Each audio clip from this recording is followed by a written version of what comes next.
టీవీ15 news కి స్వాగతం. త్వరలో మహిళలకు ఉచిత బస్ సదుపాయం కల్పిస్తామని మంత్రి మండిపల్లి రాంప్రసాద్ రెడ్డి ప్రకటించారు. ప్రజలకు అందుబాటులో ఏపీఎస్ఆర్టీసీ ఎప్పుడు సిద్ధంగా ఉంటుందన్నారు. విశాఖ ద్వారకా బస్ స్టేషన్లో ఏపీఎస్ఆర్టీసీ డోర్ డెలివరీ సర్వీస్ను మంత్రి మండిపల్లి రాంప్రసాద్ రెడ్డి శుక్రవారం ఉదయం ప్రారంభించారు. ఈ సందర్భంగా మంత్రి మండిపల్లి రాంప్రసాద్ రెడ్డి మాట్లాడారు. కార్గో సర్వీస్ను డోర్ డెలివరీ ప్రారంభించడం సంతోషంగా ఉందని తెలిపారు. గ్రామాల నుండి నగరాలకు అనుసంధానం చేసే ఘనత ఏపీఎస్ఆర్టీసీ సొంతమన్నారు. ప్రజలకు సేవ చేసే సిబ్బంది మరింత చేరువ కావడానికి డోర్ డెలివరీ సేవలు ప్రారంభించినట్టు తెలిపారు. సంస్థలో పనిచేసే వారికి మంచి ఫలితాలు అందించేందుకు గాను ప్రభుత్వం సిద్ధంగా ఉందని అన్నారు. భారతదేశంలో నంబర్ 1 గా ఏపీఎస్ఆర్టీసీని నిలబెడతామని తెలిపారు. ప్రతి ఒక్కరికి ఈ మహోత్సవంలో ధన్యవాదాలు తెలియజేసుకుంటున్నా. ముఖ్యంగా ఈరోజు ఏపీఎస్ఆర్టీసీలో భాగంగా కార్గో సర్వీసెస్ ఏదైతే ఉందో దాన్ని ప్రజలకు అందుబాటులో తెచ్చే విధంగా ఇంకా సంపూర్ణంగా ప్రజల పక్షాన పనిచేసే విధంగా ఈరోజు డోర్ టు డోర్ డెలివరీ సర్వీస్ను ఇక్కడ వైజాగ్ ద్వారకా టెర్మినల్లో ప్రారంభించడం జరిగింది. ముఖ్యంగా ప్రతి ఒక్కరికి తెలుసు, ఆంధ్ర రాష్ట్రంలోనే ఏపీఎస్ఆర్టీసీకి ప్రజలకు ఒక విడదీయని అనుబంధం ఉంది.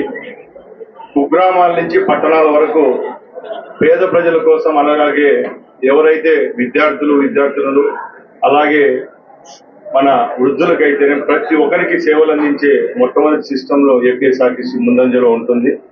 దానిలో భాగంగానే ప్రజాసేవ అలాగే ప్రజలను వాళ్ళ గమ్యస్థానాలకు చేర్చే విధంగా ఏపీఎస్ఆర్టీసీలో రాబోయే కాలంలో ఈ ప్రభుత్వం కొత్తగా ఏవైతే సౌలభ్యంగా ప్రజలకు ఉంటాయో ఆ చర్యలన్నీ తీసుకునే దానికి ముందుకెళ్తున్నాం. దానిలో భాగంగానే ఈ కార్యక్రమాన్ని కూడా ఇక్కడ ఏర్పాటు చేయడం జరిగింది. మేము ఒకటే చెప్తున్నాం, గత 5 సంవత్సరాల్లో ఏపీఎస్ఆర్టీసీ పూర్తిగా దెబ్బతింటే పెద్దలు చంద్రబాబు నాయుడు గారు ముఖ్యమంత్రి అయిన తర్వాత ఒక్కొక్కటిగా సమస్యలు మా దృష్టికి వచ్చేటన్ని ఏవైతే ఏపీఎస్ఆర్టీసీ మనుగడకు దోహదపడతాయో అవన్నీ చేసేదానికి యాజమాన్యం ముందుకు వస్తూ ఉంది. దానిలో భాగంగానే గత 2 రోజుల ముందే చాలా సంవత్సరాలుగా పెండింగ్ ఉన్న ఏదైతే సమస్య నైట్ అలవెన్స్ ఉంటుందో దాన్ని కూడా ఒక జీవో తీసుకుని వచ్చి కార్మిక సోదరులు డ్రైవర్స్ కు మంచి చేసే విధంగా చర్యలు తీసుకున్నామంటే అదంతా ఈ ప్రభుత్వం ఘనత అని తెలియజేసుకుంటున్నాం. ముఖ్యంగా నా మాటల్లో చెప్పాలంటే ఒక సంస్థ మనుగడ ఉండాలంటే దాంట్లో ఏపీఎస్ఆర్టీసీ దాంట్లో ప్రయాణికుడు అలాగే కార్మికుడు 2 కన్ను లాంటి వాళ్ళు. ఎప్పుడైతే కార్మికుడు సంతోషంగా ఉంటే అప్పుడే ఆ సంస్థకు మనుగడ ఉంటుంది. ఆ సంస్థల్లో పనిచేసే వాళ్ళు బాగుంటేనే ఎవరైతే ప్రయాణికుడు ఉంటారో వాళ్ళ గమ్యస్థానానికి చేర్చేదానికి కూడా భద్రత నిబద్ధత కూడా ఉంటుంది. కాబట్టి ఎప్పుడు మేము ఈ సంస్థను కాపాడుకుంటాం. ఇక్కడున్న ప్రయాణికులకు ప్రయారిటీ ఉంటుంది. ముందులాగా బస్ స్టేషన్లు రాబోయే కాలంలో ఉండవు.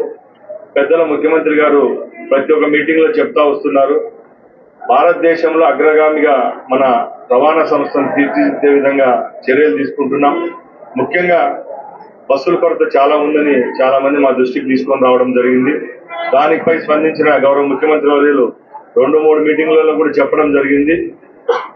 రాష్ట్రంలో రాబోయే కాలంలో విద్యుత్తో నడిచే బస్సులను కూడా ప్రవేశపెట్టేదానికి మా రవాణా సంస్థ చర్యలు తీసుకుంటా ఉంది. అప్పటికి ఈ సమస్యలు ఉండవు ప్రయాణికులకు. అలాగే మేము రక్షణ విషయంలో కూడా ముందు జరిగిన చిన్న పొరపాట్లను కూడా బేరీజు వేసుకొని ప్రయాణికుడి యొక్క భద్రత ముఖ్యంగా ఒక కొలబద్దగా పెట్టుకొని రాబోయే కాలంలో కూడా పనిచేస్తాం. అలాగే మన రాష్ట్రంలో గత 6 నెలల్లోనే సుమారు ఈ ప్రభుత్వం ఏర్పాటైన తర్వాత 700 బస్సులను కూడా కొత్త బస్సులను రోడ్డుపైకి తేవడం జరిగింది. ఇంకా ఒక 550 బస్సులను కూడా అతి త్వరలోనే ఏపీఎస్ఆర్టీసీలో చేర్చడానికి సిద్ధమవుతున్నాం. ముఖ్యంగా ఈరోజు రవాణా శాఖ పరంగా చెప్పాలంటే ఆటోలు అలాగే ప్రైవేటు వాహనాల దాటికి ఇప్పటికి కూడా ఏపీఎస్ఆర్టీసీ ముందంజలో ఉందంటే ఇక్కడున్న రాష్ట్రంలో ఉన్న ప్రజల యొక్క ఆదరణ ఇప్పటికీ ఏపీఎస్ఆర్టీసీ మీద తగ్గలేదు. మేము ప్రజల తరఫున అలాగే కార్మికుల తరఫున ఒకటే చెప్తున్నాం, ఈ సంస్థను రక్షించుకుంటే వేలాది మందిగా ఉన్న కార్మికులకు కూడా వాళ్ళ భవిష్యత్తు బాగుంటుంది. సంస్థ మనుగడ బాగుంటేనే రేపు రాష్ట్రంలో కూడా జరగబోయే కాలాల్లో ట్రాన్స్పోర్టేషన్ సిస్టంలో కూడా పెను మార్పులు వస్తాయి. అలాగే రాబోయే కాలంలో తప్పకుండా ఏపీఎస్ఆర్టీసీని అగ్రగామిగా తీర్చిదిద్దే విషయంలో మా యాజమాన్యం అయితేనేమో రాష్ట్ర ప్రభుత్వం ముందుకెళ్తుందని గర్వంగా తెలియజేసుకుంటూ సెలవు తీసుకుంటున్నా. జై హింద్.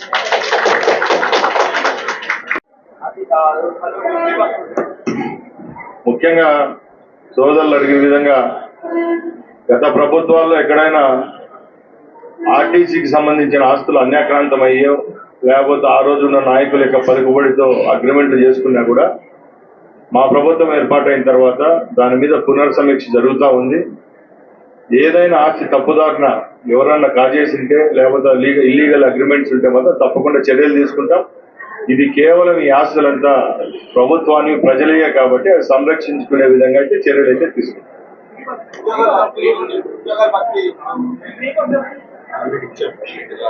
ముఖ్యంగా ఉచిత బస్సు గురించి చాలా మంది సోదరులు అడుగుతా ఉన్నారు. గత ఎన్నికల ముందు ఏమైతే హామీలు ఇచ్చామో ఒక్కొక్కటిగా రాష్ట్రంలో ప్రవేశపెట్టడం జరుగుతూ ఉంది. దానిలో భాగంగానే పెన్షన్లు ఇచ్చాం, స్కిల్ సెన్సెస్ జరుగుతూ ఉంది, ఉచిత ఇసుక ఇచ్చాం, ఎన్నో కార్యక్రమాలు చేస్తూ వస్తున్నాం. ఇప్పుడు పెండింగ్ లో ఉన్న 2-3 కార్యక్రమాల ఉచిత బస్సు కూడా ఉంది. ఈ రాష్ట్రంలో ప్రవేశపెట్టే రోజుకి మన పొరుగు రాష్ట్రాలైన తెలంగాణ, తమిళనాడులో కూడా ఈరోజు కర్ణాటకలో ఉచిత బస్సు సర్వీస్ ఇస్తాను కాబట్టి ఈ రాష్ట్రంలో వచ్చే రోజుకి ఏ విధమైన చిన్న పొరపాట్లు లేకుండా సంసిద్ధంగా అందించడానికి ప్రభుత్వం చర్యలు తీసుకుంటుంది. ఎల్లుండి కూడా ప్రెస్ మీట్ ఉందండి, 2 బస్సులు ఓపెనింగ్ విశాఖపట్నం. అప్పుడు కూడా నేను అదే చెప్పాను కదండి, చిన్న చిన్న పొరపాట్లు కూడా జరగకుండా ట్రాన్స్పోర్టేషన్ లో ఉచిత బస్సు అనే కార్యక్రమం చేపడతాం. ఏవైతే హామీలు ఇచ్చామో ఒక్కొక్కటిగా వస్తా ఉంది. ప్రతి ఒక్క నెల ఒక కార్యక్రమాన్ని చూశారు. తప్పకుండా అతి త్వరలోనే మీ ముందుకు తీసుకొని వస్తాం. డేట్ అయితే అనౌన్స్ చేయడం లేదు. చెప్పండి. ఎల్లుండి కూడా బస్సు ఓపెనింగ్